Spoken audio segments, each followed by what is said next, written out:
Hey, I'm Jesse from thecampingnerd.com, and today we're going to take a look at the Bluetti AC50, which is a portable power station from a company called Maxoak. Before we get started, I do have to mention as a quick disclaimer that Maxoak gave this to us for free. I've been using it for 2 weeks and I'm going to be really honest about my thoughts though. First off, if you don't know what a portable power station is, let's just talk a little bit about what it is and why you would ever need one. So one like this has 3 main components. It has a battery, which stores the electricity. It has an inverter, which changes the battery power to AC power, so you can plug in your regular household devices into this. And the last thing it has is a solar charge controller, so you can plug in solar panels directly into this to recharge it. Some companies like to label these as solar generators, which I think is a little bit misleading for 2 main reasons. The first reason is that it does not include solar panels, and the second reason is that you can't generate anything with this on its own. You gotta plug in a charger or a solar panel to even charge this battery up. So I think we should keep calling these power stations. So now that we got that out of the way, let's talk about what's in this specific power station. It has a 500 watt-hour battery capacity, and about 85% of those are usable. That means that you could run a 50-watt device for about 8.5 hours. If you want to do a quick calculation of how long this could power a specific device, you need to take the watt-hours and divide it by the required wattage of your device, and then multiply that by 85%.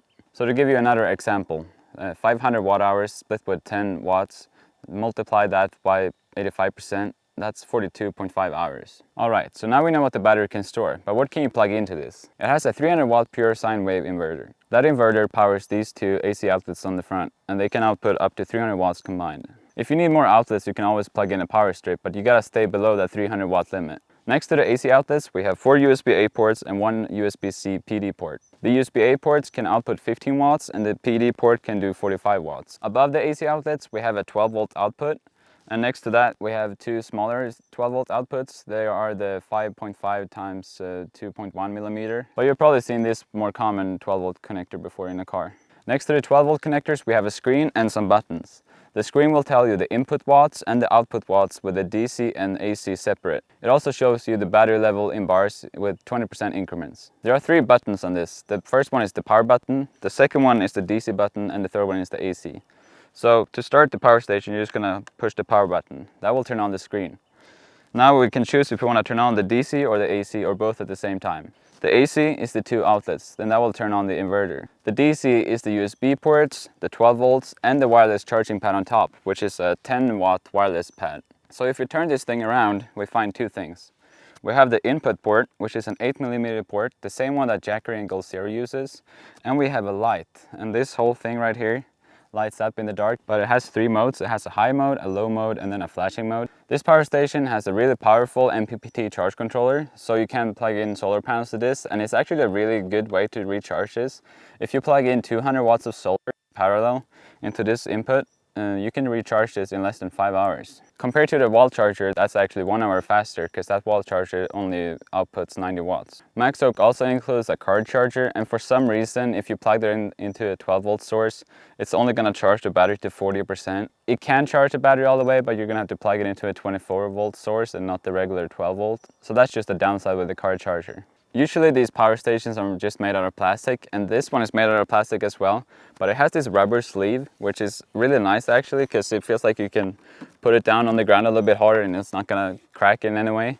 All of these holes in the sides might look like a built-in speaker, but it's actually because there are 2 computer fans in here that turn on to keep the inverter cool. So the last thing I want to mention about the design is the folding handle on top. You can probably not even see it right now, but it folds up like this, and it's actually a really nice sturdy handle. I can swing this around and I really feel like I can trust it.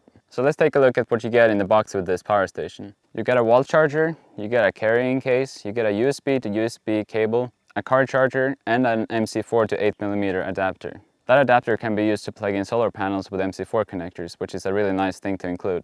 So now that we got the features out of the way, let's talk about what I like and don't like about this. The first thing I really like is that it has a lot of ports.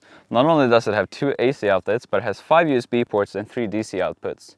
That's more than you'll find on most power stations this size. I also like the wireless charging pad on top, because when you're going camping, you don't want to bring a lot of cables and stuff, so being able to put your device that can charge wirelessly right here is a really nice feature. While the screen isn't perfect on the Bluetti AC50, I do like that it shows me input watts and output watts in DC and AC separate. It does show me battery bars. I just wish it had a battery percentage, not just the bars. I really like that it has a fast and efficient MPPT charge controller. It can handle up to 120 watts, which is actually really good compared to something like the Jackery Explorer 500.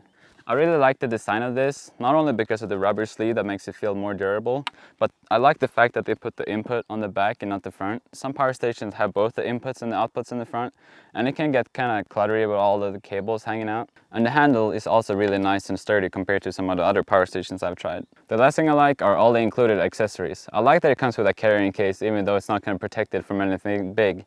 It's going to protect it from dust and debris. I also like that it comes with an MC4 to DC connector. I wish every company would include that so you can connect MC4 solar panels. And now to the things that I don't like about this. The first thing is that this 12-volt output is not regulated.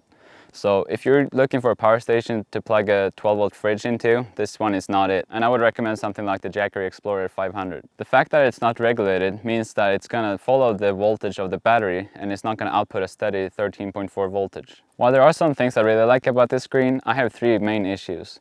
The first one is that it doesn't show a battery percentage. So if it says 20%, you kind of don't know if it's going to die in 5 minutes or in 20 minutes. I really believe power stations like this need to show a battery percentage so you can follow exactly how much battery is left. The second thing I'm missing is a low battery warning. The Jackery Explorer 500 starts to blink when the battery reaches 20 and 10%.